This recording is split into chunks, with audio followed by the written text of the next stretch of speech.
where we currently stand is that people should take their lead from the Japanese authorities. I think it's important to stress that we are talking about a very sophisticated country here with a very long-standing nuclear program. It's the third biggest economy in the world, so the Japanese authorities are, as far as we are possibly aware, taking procedures, following guidelines which we ourselves would be following were this situation to be happening in Britain. So we are confident that they are doing the right things to get to grips with the situation, including the exclusion zone, that the contingencies are being put in place if the situation escalates.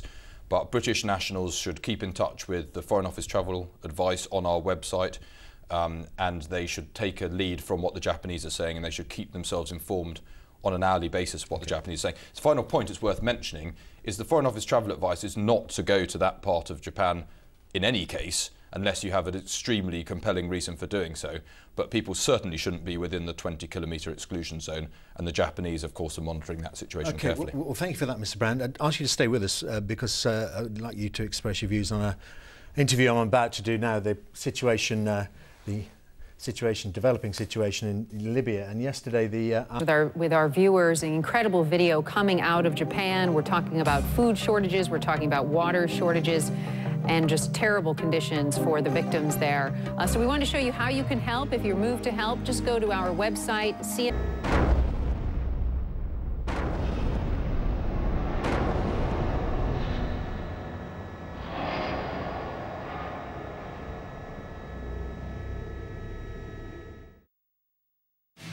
One day. This is BBC News, the headlines at midday. After yesterday's blast at one of Japan's nuclear power stations, there have been fears of another explosion at a second nuclear reactor. At least 2,000 people are now officially listed as dead or missing in the areas devastated by the tsunami set off by the earthquake. Tsunami and also the situation concerning the nuclear power stations are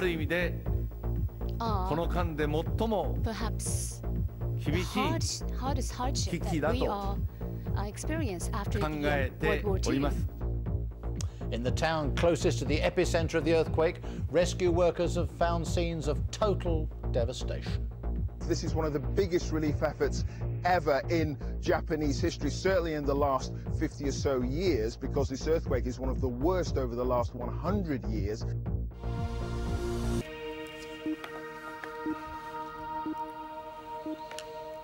Good afternoon. Japan's government has warned that a second nuclear reactor at the Fukushima power station is at some risk of meltdown after the site was damaged by Friday's earthquake. 3 days after the devastating quake and tsunami, here are today's main developments so far. Officials at the nuclear power station say reactor number 3 has now also lost its emergency cooling system. An area some 14 miles from around the station is being evacuated. Officials now say that some 2,000 people are confirmed as dead or missing, although one police official says the number could be more than 10,000. The Japanese Prime Minister has described the disaster as the worst hardship the country has faced since the Second World War. An international relief effort is underway across the country, and officials say more than 12,000 people have already been rescued. At the Fukushima plant, they're working non-stop to try to cool the reactors after the systems in 6 of them failed. At one point, the radiation released exceeded legal safety limits. It wasn't a threat to human health, the government said, but many don't believe that. On Saturday, there was an explosion here. Now they're warning there could be another after efforts to cool the number 3 reactor at the plant went wrong. Hundreds of thousands of people have been ordered to leave the area, but so far tests have picked up radiation traces on just a handful of them. As for those 9 people who tested positive, their clothing and skin are contaminated. It is necessary to remove the contamination. Also, it's necessary to do the health checks of those people to see if they were exposed to radiation internally.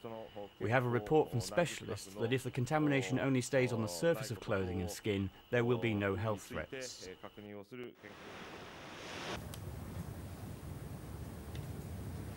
Yeah, you use that word meltdown. You know it's the word that no one really wants to utter, but certainly they have been saying that today. The words they've used, this is coming from the Nuclear Safety Agency, Andrew, saying that there is a high possibility of a meltdown occurring in reactor 1, and they're working on the assumption of a possibility, underlined possibility, of a meltdown in reactor 3. Now, why is this coming about? It's because these reactors have been exposed, they haven't been able to cover them with water, and they've continued to generate heat. Now, they have been pumping seawater into reactor number 3 to try to keep it covered. Interestingly, though, despite pumping the water in there, they say that they're not seeing any change on the gauge. They're also warning they're going to have to release some of that pressure, release that in steam into the atmosphere, and that will cause a rise in radiation as well, although they are warning that that radioactive material is still not going to be at a level that would pose a risk to people. That said, iodine has been passed around to people to guard against the impact of coming into contact with radiation. We know that more than 100 people are being tested for some form of contact with radiation, some form of poison as a result of that. And we also have seen this exclusion zone of 20 kilometres and about 12, 13 miles. Up to 200,000, more than 200,000 residents have been evacuated from the area as well. So moving people out, they're taking precautions against people's health and warning that they're working on the assumption of a possibility in one case and a high possibility in another of a meltdown in one or both of those reactors. Andrew? Okay, Stan, so a high possibility of meltdown in one, a possibility in the other. What does it mean if there is, in fact, a meltdown? What is the impact likely to be?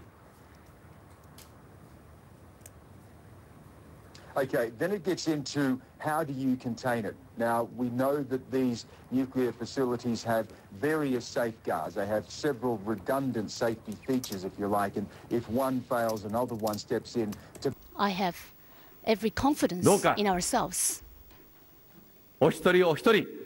Please, each of you, if you could realize this responsibility, together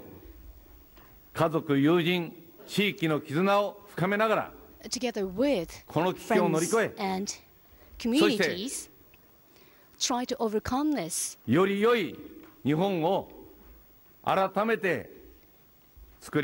try to, or endeavor to, create a new Japan. This is what I'd like to ask from each and one of you. Minister speaking a little earlier. Well, our correspondent Rachel Harvey joins us on the line now. She is close to Minami Sanrico. This is said to be the town where something like 10,000 people are missing. Rachel, just tell us what you have witnessed. Well, we set out this morning from Sendai, that main city, and tried to work our way as far northeast as we could go. We passed communities on the way that were inundated, but people already beginning to clear up, and emergency services out trying to clear the debris, the tsunami debris from the roads. It is a main road, it's called Route 45 for anyone that might have been to this area of Japan, and it hugs the coastline, but there are portions of it that are just impassable. So we had to take a big detour inland, then drop back down to the coast again a bit further up. And we then got stopped about 1 kilometre, I would say, south of Minami Sanrico, where the road was completely blocked. There were diggers that were out trying to clear a path through, and tsunami debris everywhere. There were wrecked cars, lots and lots of wood that are believed to be homes that were washed inland, up to 1 kilometre inland. So they are trying to clear a path through to that town to see what the situation is. But the aerial pictures that we've seen and that many other people may have seen show that the town has been absolutely devastated. And there must be a lot of people that you've met around there who are very worried if something like 10,000 people could be missing, more than half the town's population, I gather. Well, that's right. It's thought that the town's population stood around about 17,000, so it could be more than half the population of that area. We should be careful in just saying that because they're saying 10,000 people are unaccounted for, it does not necessarily mean that all those people are feared dead. a lot of people will have evacuated and gone to stay with friends, relatives, or perhaps evacuation centres. I'm actually talking to you from one of those evacuation centres now. It's a primary school. It doesn't have any power, but they've got a generator up, so there is a couple of lights, and they've got some blow heaters going, and about 200, 300 people maybe just sleeping on the sports hall floor. So these kind of centres, they can collate the names of people who have been evacuated. But if people have gone to stay with friends and relatives, there is no power and there are no phone lines. So trying to get the information through to the central authorities about who might be where is going to take some time. Rachel Harvey, thank you very much indeed for joining us.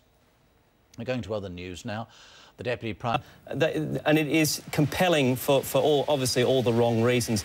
This is near Sendai. I mean, it just gives you a complete understanding of the sheer raw power of what happened to this part of Japan. We've seen and we've reported on tsunamis before, particularly the Asian tsunami back in 2004, but it was always the aftermath, the devastating scenes we saw from places like Banda Aceh in Sri Lanka. But this is real time. This is what the people who are on the ground actually experienced. You know, you see the electric poles snapping, homes just disappearing, a giant wave of black water tossing cars, you know, around it. It's just extraordinary. It really is just frightening in so many ways, and it's something that we really haven't experienced at this level of documentation before. Yeah, and you see how quickly it moves through, and you think about how much surface that covered. I mean, this is video from the airport, Sendai Airport, which really was turned into an island. You see the planes there floating by. I mean, when you think about this wall of water traveling about 6 miles inland, you see it picked up anything in its path, the planes, the cars, and these people are there to witness it all. I mean, you can only imagine the story that they'll have to tell. We don't know if, you know, a lot of these people, they say they were warned. I mean, as you know, Andrew, I mean, this is a very earthquake-prone country. But boy, I mean, a lot of these people seem to have stuck around to take this in and record a lot of video. Amazing pictures. The situation is under control. That is the word from Japan's Prime Minister today. Still, there are conflicting reports about what's going on at those nuclear power plants hit by the tsunami. The government is warning that a second explosion might happen, and all the uncertainty has lots of people worrying about a possible nuclear meltdown. What exactly does a meltdown mean? CNN meteorologist Chad Myers breaks it down for us.